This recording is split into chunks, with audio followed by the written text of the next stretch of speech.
ओम शांति।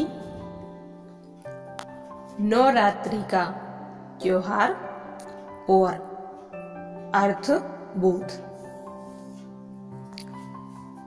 चिरातीत से अर्थात प्राचीन समय से भारत के लोग आश्विन मास की शुक्ल प्रतिपदा से नवमी तक नवरात्रि का त्योहार भक्ति भावना और उत्साह से मनाते चले जाते हैं। इस त्योहार के प्रारंभ में ही लोग कलश की स्थापना करते हैं और अखंड दीप जगाते हैं जो लगातार 9 दिन तक और रात तक जगता रहता है, अर्थात 9 दिन और रात जगता रहता है। वे इन दिनों कन्या पूजन करते हैं, नियम पालन करते हैं, जागरण तथा व्रत उपवास भी करते हैं तथा दुर्गा काली सरस्वती आदि देवियों का पूजन करते हैं। प्रश्न उठता है कि आदि शक्ति का क्या स्वरूप है, सरस्वती दुर्गा आदि का क्या वास्तविक परिचय है और अतीत काल में कन्याओं ने क्या महान कार्य किया था जिसकी स्मृति में आज तक नवरात्रि में उनका पूजन होता है। नवरात्रि से संबंधित 3 प्रसंग हैं। इस विषय में जानकारी के लिए नवरात्रि से संबंधित 3 मुख्य प्रसंग जिनको कथा रूप में भक्तजन सविस्तार सुना करते हैं, सहायक सिद्ध हो सकते हैं। उनमें से एक आख्यान में तो यह कहा गया है कि पिछली चतुर्युगी के अंतिम चरण में जब विश्व विनाश निकट था तब मधु और केटव नामक असुरों ने देवी देवताओं को अपना बंदी बनाया हुआ था और तब श्री नारायण भी मोह निद्रा में सोए हुए थे। तब ब्रह्मा जी के द्वारा आदि कन्या प्रकट हुई, उसने नारायण को जगाया और उन्होंने मधु तथा केटव का नाश कर देवी देवताओं को मुक्त कराया। दूसरे आख्यान में कहा गया है कि महिषासुर नामक असुर ने स्वर्ग के सभी देवी देवताओं को पराजित किया हुआ था। त्रिदेव की शक्ति से एक कन्या के रूप में जो आदि शक्ति प्रकट हुई वह दिव्य अस्त्र शस्त्रों से सुसज्जित थी, त्रिनेत्री थी और 8 भुजाओं वाली थी। उसने महिषासुर का वध किया और देवी देवताओं को मुक्त कराया। तीसरे प्रसंग में कहा गया है कि सूर्य के वंश में शुंभ और निशुंभ नामक 2 असुर पैदा हुए।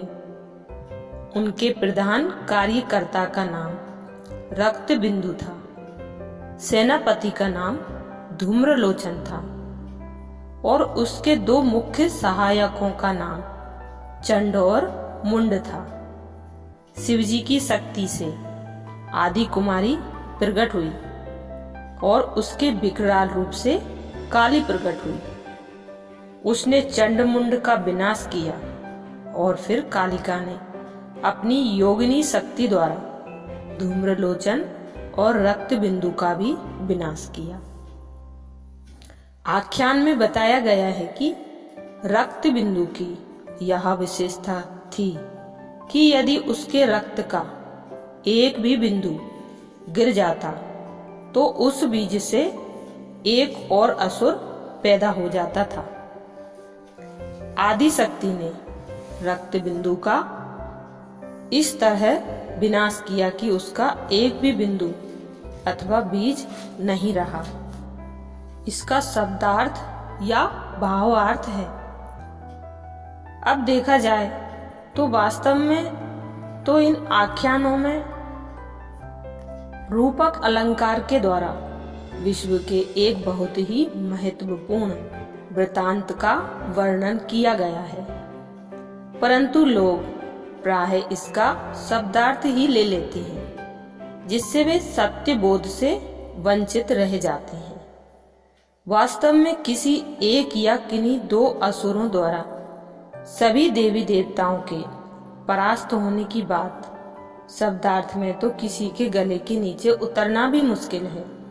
हाँ, भावार्थ में यह वृत्तांत बहुत महत्वपूर्ण है। वास्तव में मधु और कैटभ मीठे और विकराल अर्थ के वाचक होने से राग और द्वेष के प्रतीक हैं और असुर शब्द आसुरी लक्षणों की या मनोविकारों का बोधक है।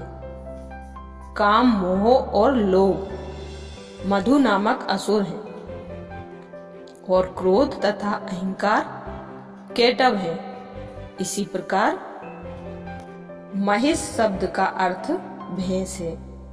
भैंस मंद बुद्धि, अविवेक तथा तमोगुण का प्रतीक है। तभी तो एक प्रश्नोक्ति में भी कहा गया है, अक्ल बड़ी की भैंस। धूम्रलोचन का अर्थ है धुएं वाली आंखें, अतः यह ईर्ष्या और बुरी दृष्टि का वाचक है। शुंभ और निशुंभ हिंसा और द्वेष आदि के वाचक हैं। अतः तीनों आख्यानों का वास्तविक भाव यह है कि पिछली चतुर्युगी के अंत में, जब विनाश काल निकट था और सृष्टि पर अज्ञान तथा तमोगुण रूप रात्रि छाई हुई थी, तब राग अर्थात मधु और द्वेष अर्थात कैटभ ने शुंभ और निशुंभ उन सभी नर नारियों को, जो कि सतयुग में दिव्यता संपन्न होने से देवी देवता थे, परंतु धीरे धीरे अपवित्रता की ओर अग्रसर होते आए थे, अपनी बंदी बना रखा था, अर्थात अपना बंदी बना रखा था। यहाँ तक कि सतयुग के आरंभ में जो देव शिरोमणि श्री नारायण थे, अब वे भी जन्म जन्मांतर के बाद मोह निद्रा में विलीन थे। ऐसी धर्म गिलानी के समय परम पिता शिव ने त्रिदेव के द्वारा भारत की कन्याओं को ज्ञान, योग तथा दिव्य गुण रूपी शक्ति से सुसज्जित किया। यह ज्ञान ही उनका तीसरा नेत्र था और अंतर्मुखता, सहनशीलता आदि दिव्य शक्तियां ही उनकी अष्टभुजाएं थीं। इन्हीं शक्तियों के कारण वे आदि शक्ति अथवा शिव शक्ति कहलाई। इन आदि कुमारियों अथवा शक्तियों ने भारत के नर नारियों को, जो कि सतयुग में देवी देवता थे, जगाया और उन्हें उत्साहित करके आसुरी प्रवृत्तियों का नाश किया, ऐसा कि उनका बीज, अंश या बिंदु भी नहीं रहने दिया, कि जिससे संसार में फिर आसुरीयता पनप ना सके।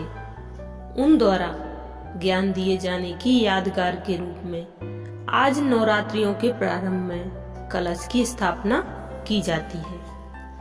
उन द्वारा जगाए जाने की स्मृति में आज भक्तजन जागरण करते हैं तथा योग द्वारा आत्मिक प्रकाश किए जाने के कारण ही वे अखंड दीप जगाते हैं। उन कन्याओं के महान कर्तव्य के कारण ही वे हर वर्ष इन दिनों कन्या पूजन करते हैं और सरस्वती, दुर्गा आदि से प्रार्थना करते हैं कि हे अम्बे, हे माँ, मेरी ज्योति जगा दो और मुझे ऐसी शक्ति प्रदान करो कि मेरे अंतर का अंधकार मिट जाए। आत्मा का दीपक जगाओ। परंतु जन जन को यह मालूम नहीं है कि अब पुनः कलयुग के अंत का समय चल रहा है और पुनः आसुरीयता तथा भ्रष्टाचार का बोलबाला है। तब परमपिता शिव पुनः कन्याओं को ज्ञान शक्ति देकर पुनः जन जन की आत्मिक ज्योति जगा रहे हैं और आसुरीयता के अंत का कार्य करा रहे हैं। और इसलिए हम सभी का कर्तव्य है कि हम केवल जय घोष या कर्म कांड में ही ना लगे रहें, बल्कि अपने मन में बैठे महिषासुर, मधु कैटभ, रक्त बिंदु या धूम्रलोचन का नाश कर दे। वास्तव में ज्ञान द्वारा आत्म ज्योति जगाना ही सच्चा दीप जगाकर सही रूप में नवरात्रि मनाना है। यही नारायण द्वारा मोह निद्रा को छोड़ना तथा मधु कैटभ को मारना है, या आध्यात्मिक शक्ति द्वारा महिषासुर किंवा धूम्रलोचन और रक्त बीज आदि का संहार करना है। नवरात्रि में जो शक्तियों की पूजा होती है उसका भी कुछ अर्थ है। नवरात्रि में लक्ष्मी, दुर्गा तथा सरस्वती की पूजा होती है। लक्ष्मी से धन मांगते हैं, सरस्वती विद्या की देवी है तो उससे बुद्धि का वरदान मांगते हैं, और दुर्गा से शक्ति मांगते हैं। रावण पर विजय पाने के लिए शक्ति की आवश्यकता है। यह शक्ति भी आंतरिक चाहिए, क्योंकि विकार भी तो आंतरिक दुर्बलता से ही उत्पन्न होते हैं। अब यह दुर्गा इत्यादि देवियां, जिनका कीर्तन करते समय लोग उनसे शक्ति तथा बुद्धि बल मांगते हैं, कौन थीं? वास्तव में ये देवियां शिव की संतान थीं, जो शिव शक्तियां अथवा ब्रह्मा पुत्रियां कहलाती थीं।